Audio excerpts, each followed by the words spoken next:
semua hadis keutamaan bulan Rajab itu cuma dua jenis saja, dhaif, maudhu.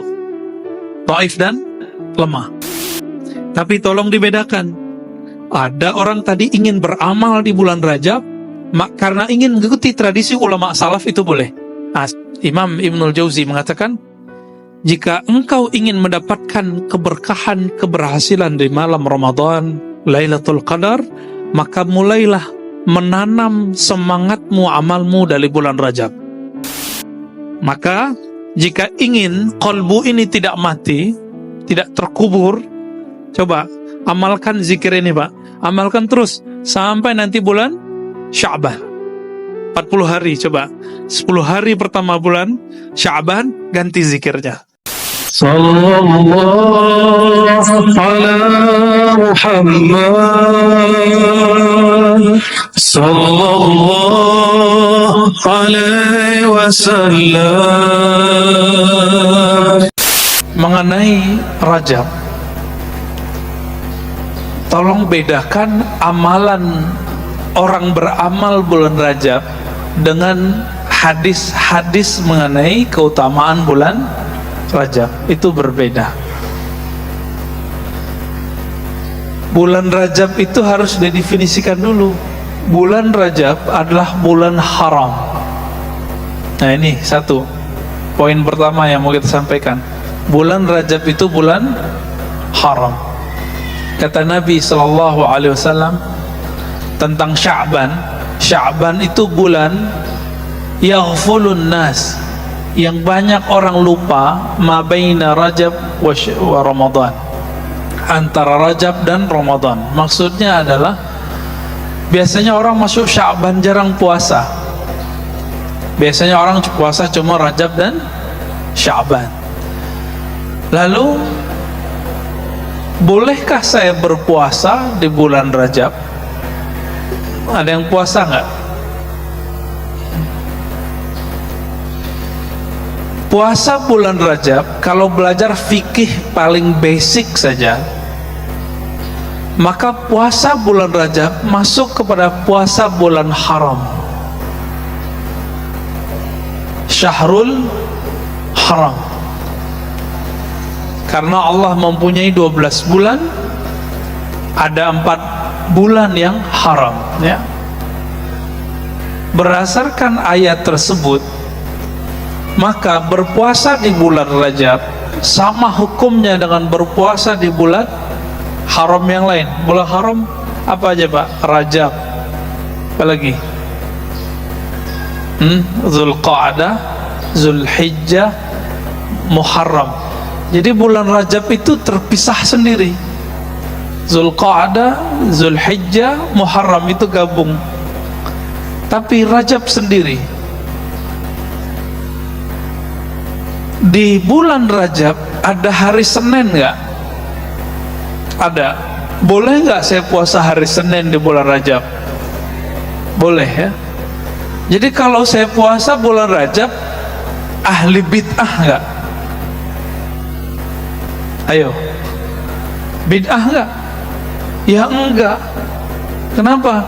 Sebagaimana di selain bulan haram, di bulan Jumadal Ula, Jumadal Tsani, Rabiul Awal, Rabiul Tsani, di bulan-bulan itu ada hari Senin dan kita puasa hari Senin dan Kamis. Maka di bulan Rajab apalagi dapat 2 keberkahan. Pertama Seninnya, Kamisnya, yang kedua bulan haramnya. Jadi kalau ada sahabat kita puasa bulan Rajab, nggak usahlah, ya, dibantah dengan flyer-flyer yang tidak dimengerti itu. Kan sekarang banyak, ya, puasa bulan Rajab bid'ah. Dia nggak bisa bedain. Emang di bulan Rajab nggak ada hari Senin? Emang di bulan Rajab nggak ada puasa bid? Apa di bulan Rajab tidak ada puasa 3 hari setiap bulan? Kata Abu Hurairah, "Al-Sani Khalili," kekasihku Rasulullah, hadis sahih, mewasiatkan kepadaku untuk 3 hal: duha 2 rakaat minimal, witir setiap malam sebelum tidur, dan yang terakhir berpuasa salasa ayyam min kulli syahr, 3 hari puasa setiap bulan. itu enggak dilihat mau bulan apa saja. Maka Bapak saudara makan Allah, jika ada sahabat kita puasa di bulan Rajab, husnuzan aja. Tapi kita perlu luruskan, orang yang berpuasa di bulan Rajab karena hadis-hadis yang palsu dan dhaif, ini baru bermasalah. Contohnya, jadi dalam bab ini ada seorang imam namanya Abu Muhammad Al-Hasan Al-Khallal. Dia menulis tentang fadlu syahri Rajab. Itu ada beberapa hadis dan semua hadisnya dhaif, bahkan palsu. Itu memang terbukti. Contohnya ini, pernah dengar nggak hadis ini? Rajab syahrullah, Sya'ban syahri, wa Ramadan syahru ummati. Bulan Rajab itu bulannya Allah. Maka Rajab itu dianggap nama Allah oleh sebagian ulama. Sya'ban bulanku, sedangkan Ramadan bulan umatku. Ini hadis telah diteliti, hadis dhaif jiddan. Apa arti dhaif jiddan? Jadi hadis itu terbagi sahih, hasan, dhaif secara kualitas. Hadis ini paling bawah sahih, dhaif. Dhaif itu banyak pembagiannya, tapi kalau kita pukul rata ada 3 juga. Dhaif biasa, dhaif jiddan, dhaif sekali, udah deket ke maudhu palsu. Dan yang ketiga, maudhu, hadisnya palsu. Bapak saudara makan Allah, hadis ini dhaif jiddan, berarti udah semi palsu. Ada lagi hadisnya, misalnya gini, man shoma yawman min sya'ba min rajaba, siapa yang berpuasa 1 hari di bulan Rajab, lalu apa? Seakan-akan kana lahu ajru, bagi dia puasa 1000 sana, 1000 tahun. Ini lebay nggak Pak? Dan itu tertulis di kitab-kitab, tapi kitabnya bukan kitab ahli hadis. Kitab yang banyak menyebutkan ini judulnya Durratun Nasihin. Pernah dengar? Durratun Nasihin. Jadi ada kitab Riyadhus Shalihin itu pakai, Tanbihul Ghafilin bagus, tapi yang ini nggak bagus. Durratun Nasihin itu kumpulan dulu waktu kecil kami diajar oleh guru-guru kami, karena mereka bukan ahli hadis juga, ingin memotivasi orang awam. Dicarilah kitab, dapatlah Durratun Nasihin. Ternyata kitabnya 70% lebih hadisnya bermasalah. Ada yang sahih betul, ya 10%an lah ada yang sahih hasan sebagiannya, sisanya 70%an bermasalah. Dan tentang bulan Rajab, saya ingat saya di situ ada 2 bab. Dulu kami hampir hafal semua itu kitab,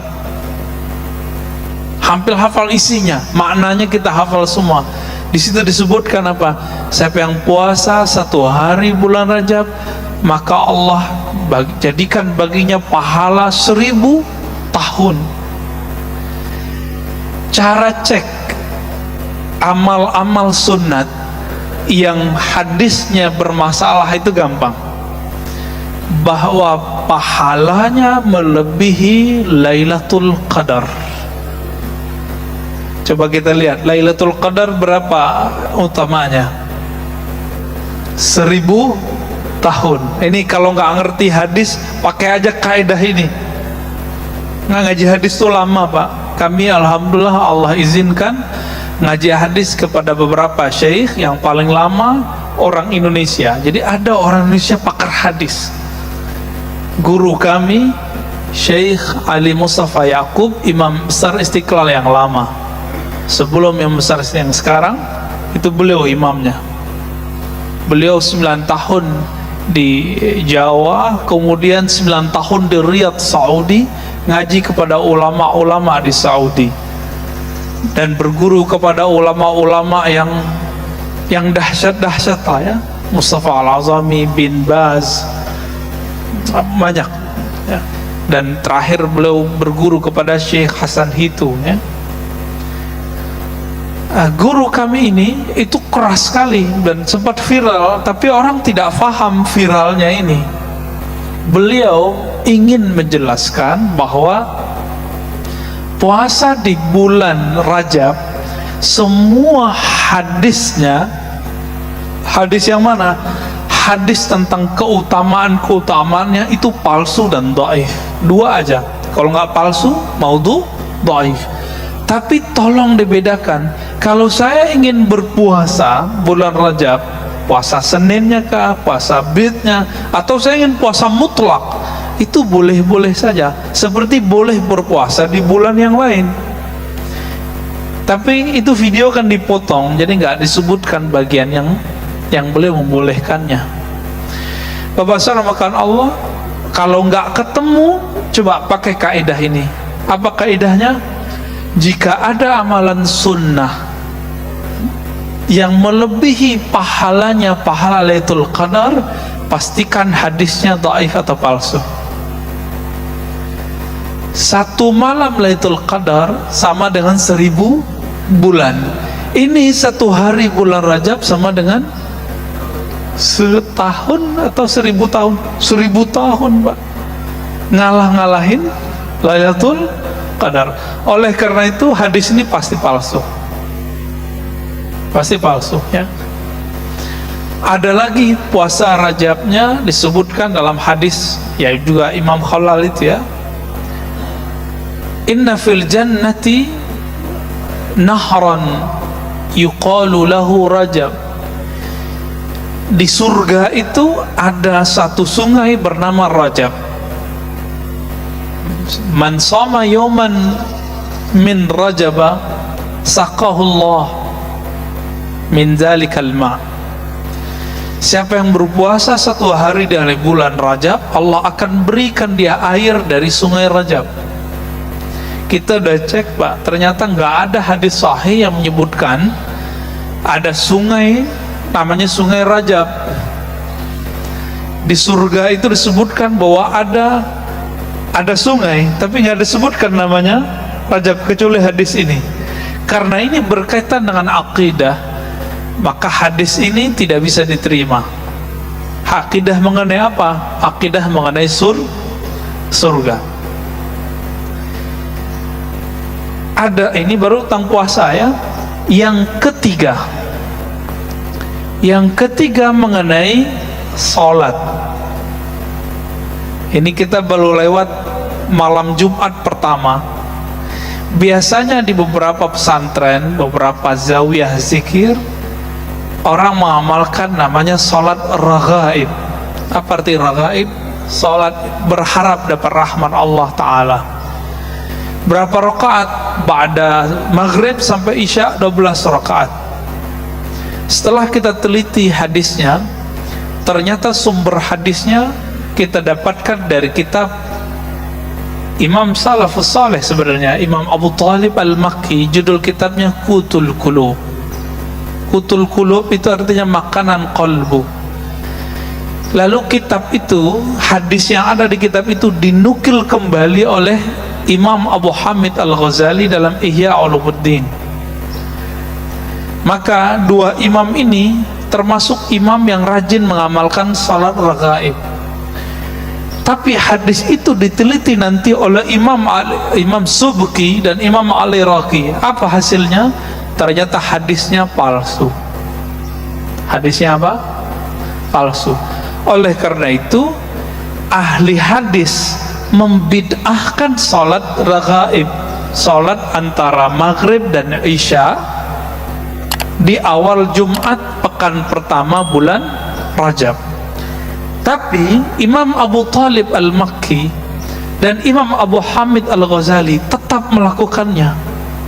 Kenapa mereka tetap melakukannya? Karena mereka menemukan ulama salaf sebelum mereka mengamalkannya. Saya lama memikirkan ini bid'ah atau tidak, bid'ah atau tidak. ternyata kita lihat sejarahnya, ini panjang ini sejarahnya. Dulu ada namanya Imam Abu Muhammad Al-Maqdisi, menulis kitab mengenai bid'ahnya sholat raghaib. Akhirnya terjadi pecah ya di satu masjid di zaman Syekh Ibnu Taimiyah. Dia membubarkan orang lagi sholat raghaib, dan akhirnya nama Ibnu Taimiyah menjadi hancur, tidak disukai di Damaskus saat itu. Kenapa? Syekh Ibnu Taimiyah meneliti sendiri sebagaimana Al-Maqdisi, dan hasilnya sama, hadisnya palsu. Tapi dhaif ataupun palsu, Imam Nawawi yang juga mengatakan ini sholatnya batil, tapi dia punya kaedah. Contohnya gini, Imam Nawawi itu nulis kitab Arba'in. Di sini ada Ta'lim Arba'in, 42 hadis. Belum ya? Silahkan dibuat Pak ya.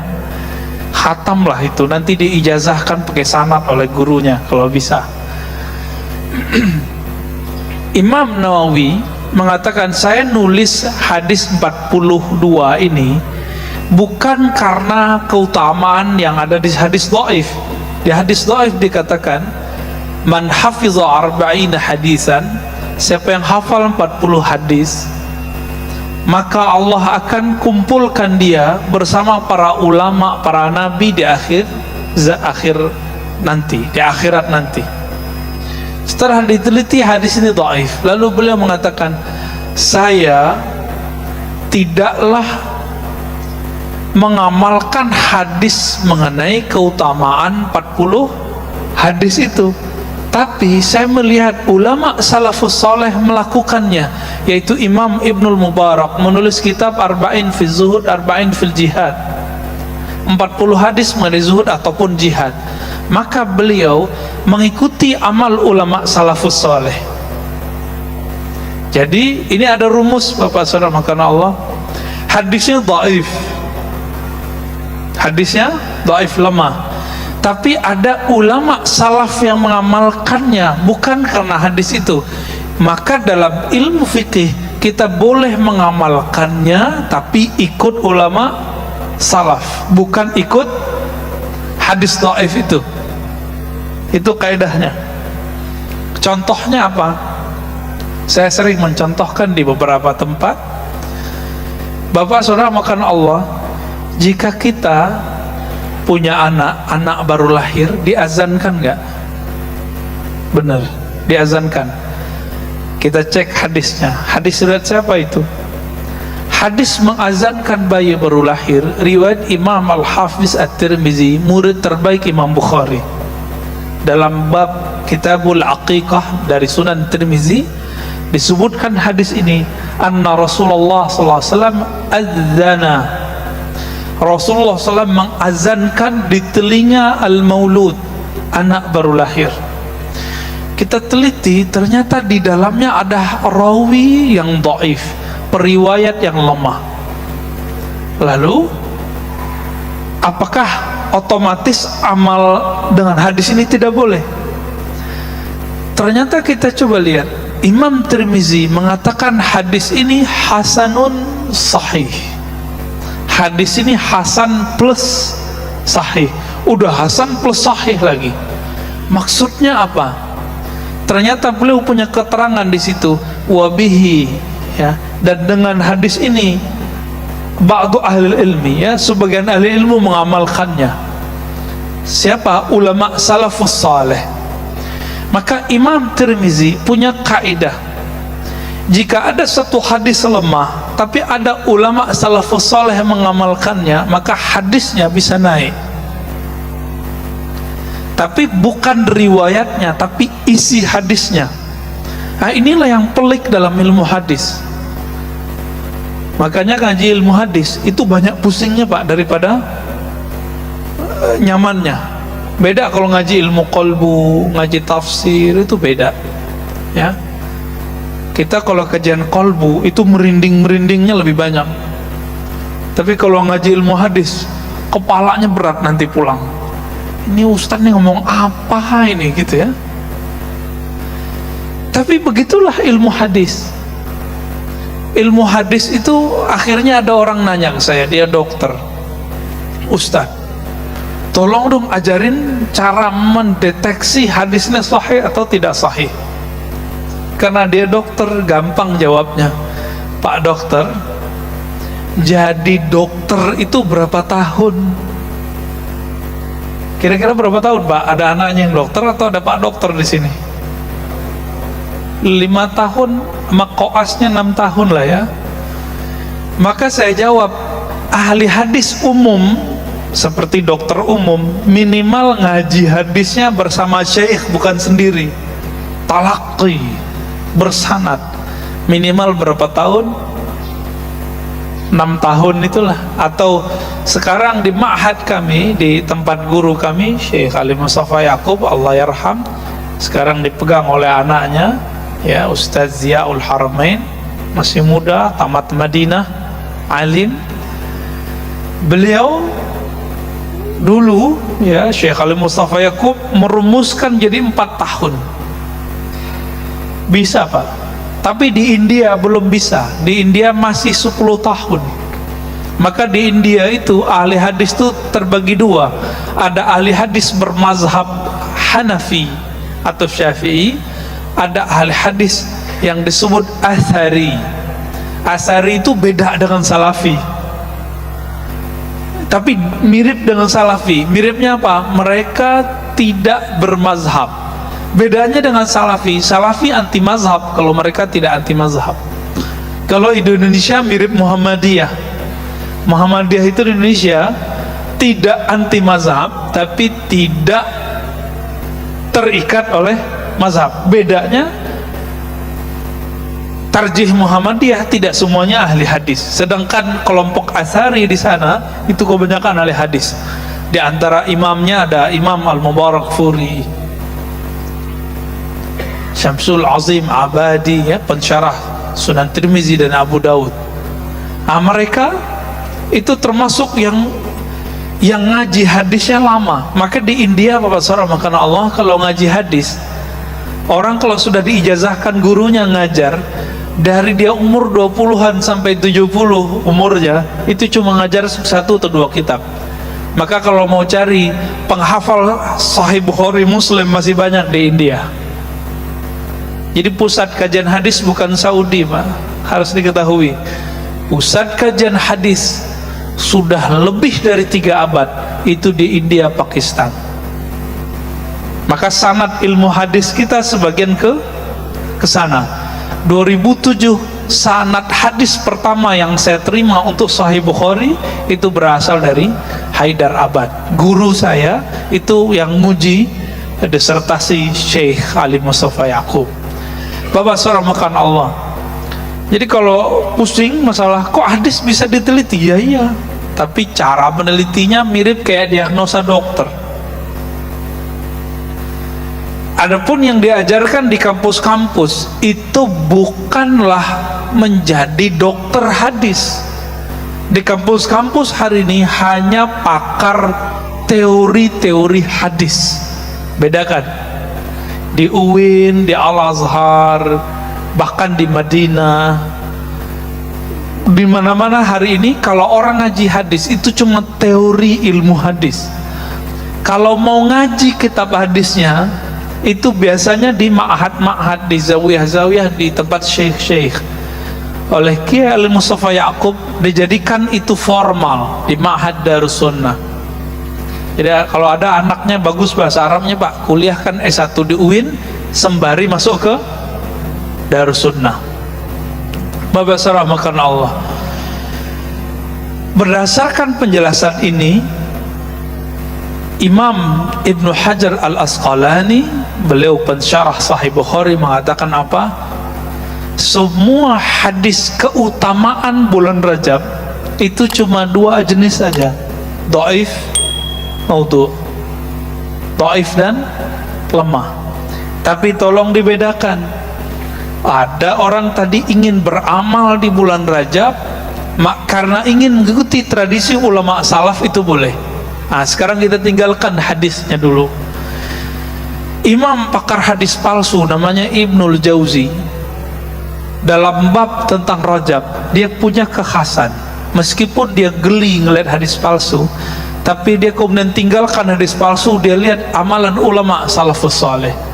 Dalam kitab At-Tafsirah beliau mengatakan, ulama-ulama salafus saleh terdahulu, salaf itu abad pertama, kedua, ketiga Hijriah, setiap kali masuk bulan Rajab maka mereka mempersiapkan diri untuk bulan Ramadan. Makanya meskipun hadis dhaif, maka itu dibaca. Apa hadisnya yang dibaca imam tadi? Allahumma barik lana fi Rajab wa Sya'ban wa ballighna Ramadan. Di riwayat lain wa barikna fi Ramadan. Ya Allah, berkahi kami di bulan Rajab dan Sya'ban, dan sampaikan kami ke Ramadan, berkahi kami di Ramadan. Hadis ini ittifaq, semua sepakat bahwa hadis dhaif, tapi orang beramal bukan karena hadis ini. Tapi ada ulama salafus saleh, disebutkan oleh Imam Ibnul Jauzi, beberapa ulama tabi'in membaca doa ini. Jadi bolehkah kita baca doa ini karena ikut ulama tabi'in? Boleh, bahkan dianjurkan. Jadi silakan Pak, diaminkan kalau imam baca ini, gak usah berdiri langsung ya, aminkan aja itu. Kalau enggak duduk aja, walaupun kita duduk kita dapat berkahnya. Kita ini kan sering minta doa ke kiai, ke syekh, ke ustadz. Sekarang dapat doa gratis dari hafiz Quran yang duduk di depan. Mau nggak? Ya, nggak mau. Susah-susah nyari kiai kemana-mana minta doa. Ternyata doa itu berlimpah di masjid ini.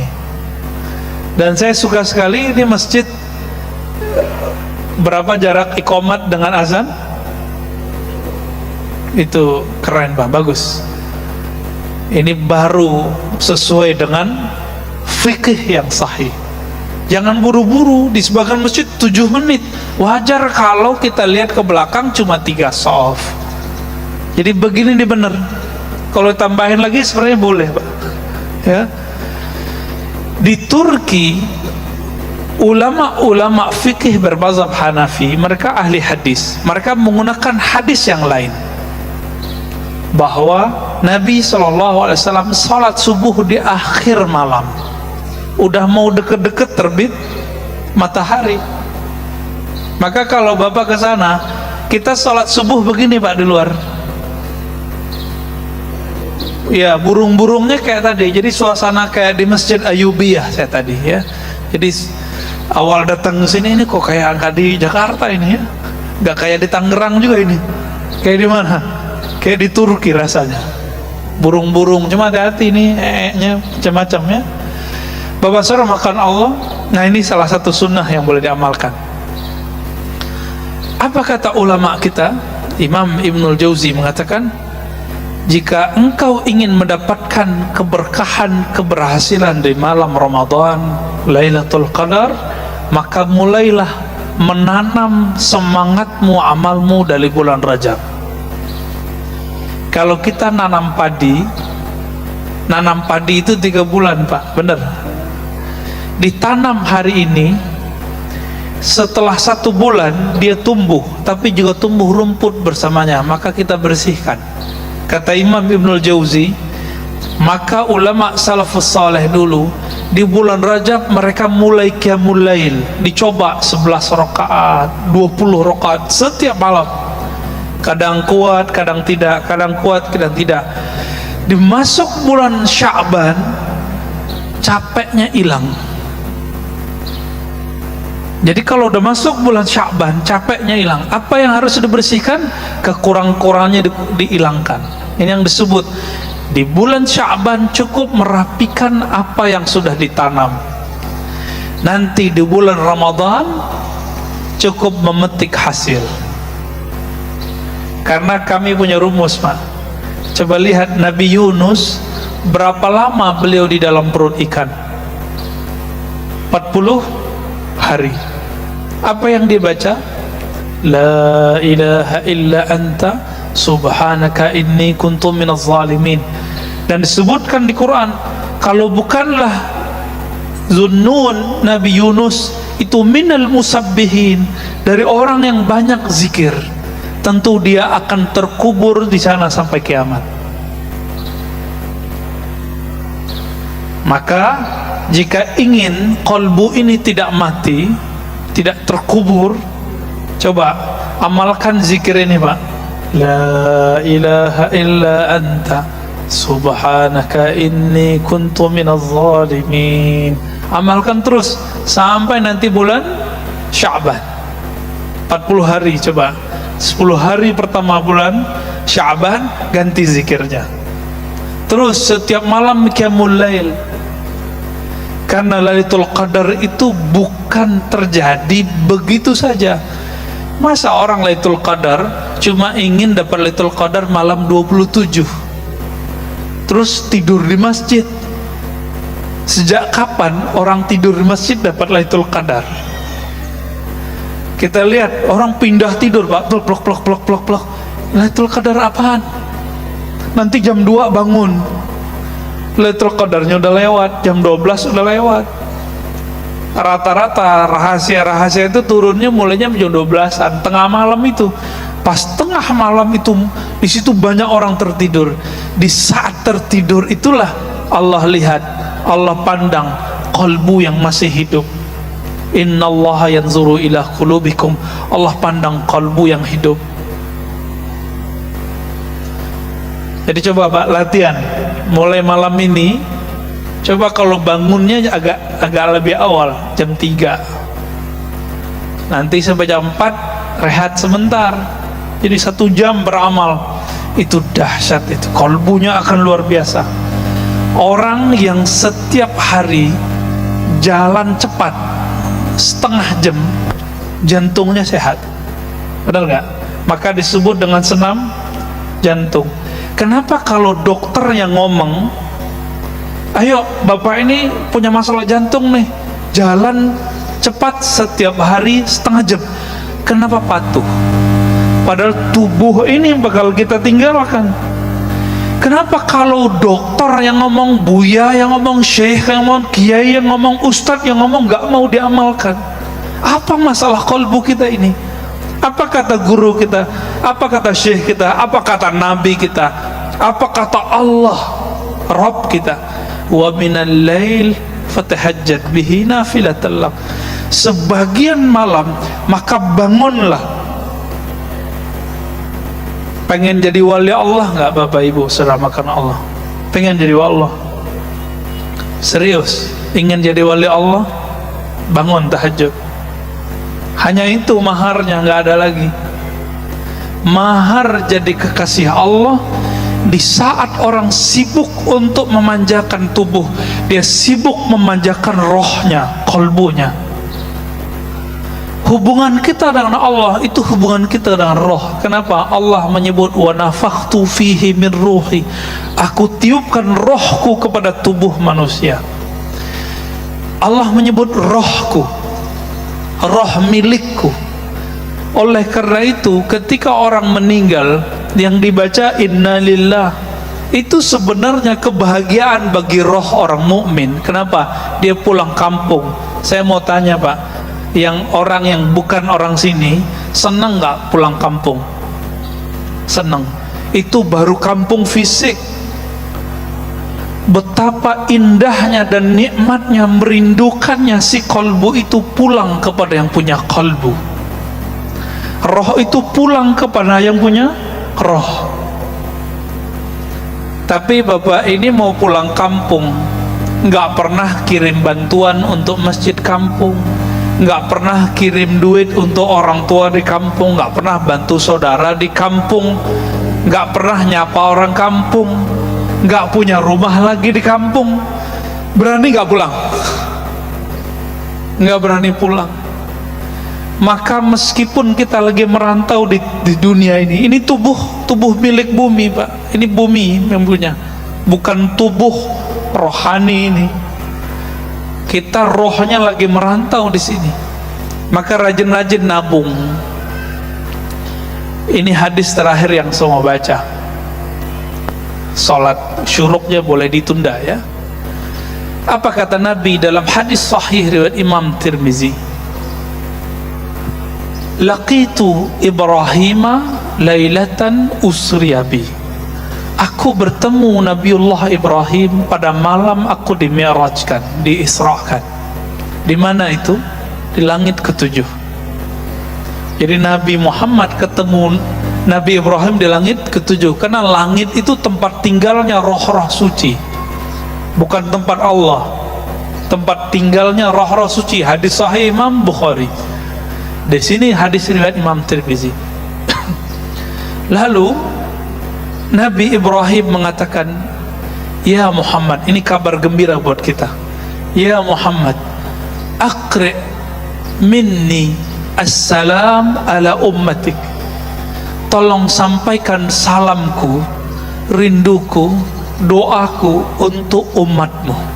Saya mau tanya Bapak Ibu, saudara-saudara, karena Allah, kita ini umat Nabi Muhammad bukan? Maka siapapun umat Nabi Muhammad, dia telah dapat salam ini. Itulah rahasianya kenapa kita harus berbalas, dan akhirnya diabadikan salawatnya kita kepada Nabi Muhammad. Itu disebutkan seperti salawat ke Nabi Ibrahim. Allahumma salli ala Muhammad wa ala ali Muhammad kama sallaita ala Ibrahim wa ala ali Ibrahim. Itu hadisnya. Boleh pakai Sayyidina, boleh tidak ya. Ya Allah, berikan salawat sayangmu kepada Nabi Muhammad sebagaimana engkau pernah tumpah ruahkan kepada Nabi Ibrahim. Itu rahasianya sebenarnya. Jadi kita dapat Pak, kita dapat salamnya. Siapa yang menjawab salam ini dengan kalbunya, maka insya Allah dia terbebas dari neraka. Kenapa? Salam dari Nabi-Nabi Allah, pasti selamat itu dunia akhirat. Lalu Nabi Ibrahim mengatakan, ini yang salam beliau itu ingin menyampaikan ini, sampaikan kepada umatmu wahai Muhammad, inna fil jannah, sesungguhnya di surga itu ada air. Airnya sangat bening, tanahnya sangat subur. Wa annaha qay'an, tapi ingat, tanahnya sekarang masih kosong, subur tapi belum ada tanamannya, belum ada bangunannya. Berarti sorga itu hamparan luas aja hari ini, dan kita belum punya istana di situ, belum punya kapling di situ. Apa kata Nabi Ibrahim alaihi salatu wassalam? Wa anna gharsaha, sesungguhnya tanamannya, aset-asetnya, kapling-kaplingnya, pondasi-pondasinya ada pada 4 kalimat yang sudah kita hafal dari kecil. Subhanallah walhamdulillah wa la ilaha illallah wallahu akbar. Disebut dengan tanaman surga. Di hadis Imam Bukhari, Nabi berkata ke Abu Musa al-Ash'ari, ala adulluka ala kanzin min kunuzil jannah, maukah kamu aku tunjukkan investasi surga, kanzun. Apa itu? La haula wala quwwata illa billahil azim. Maka ulama kita gabungkan hadis yang terpisah ini. Himbauan saya cuma satu Pak, supaya salam ini terjawab, salam Nabi Ibrahim ini terjawab. Coba kalau pagi jangan lupa zikir subhanallah walhamdulillah wa la ilaha illallah wallahu akbar wa la hawla wa la quwwata illa billahil azim 100 kali, sore 100 kali, terus begitu sampai kita mati. Berarti kita telah membangun, telah investasi di surga. Ingat kalian hadisnya tadi, wa annaha qay'an, bahwasannya surga itu tanahnya sangat luas, sangat subur, tapi tidak ada tumbuhannya. Kalau ingin bangun istana cuma 2 caranya: sedekah, sholat 12 rakaat. sedekah bangun masjid, man bana lillahi baitan banallahu lahu baitan fil jannah. Yang bangun masjid, Allah bangunkan istana di surga. Yang kedua, siapa yang salat isnatai asyarata raq'ah, yang salat 12 rakaat setiap hari, banallahu lahu qasran fil jannah, maka Allah bangunkan bagi dia istana di surga. Makanya duha itu 12 rakaat meskipun hadisnya dhaif. Kalau nggak sanggup ya 2 sampai 4 ya. Nah, ini pesan Nabi Ibrahim, itulah pesan inti kita. Coba amalkan ini bulan Rajab, nanti Sya'ban tinggal hilang capeknya. Cukuplah capek bulan Rajab, nanti enaknya di bulan Sya'ban tinggal memetik hasilnya Lailatul Qadar di bulan Ramadan. Jangan mulai di malam Ramadan, nggak dapat Lailatul Qadar Pak, namanya Lailatul Naum, dapatnya malam penuh tidur. Baik Bapak saudara makan Allah, kira-kira itu mau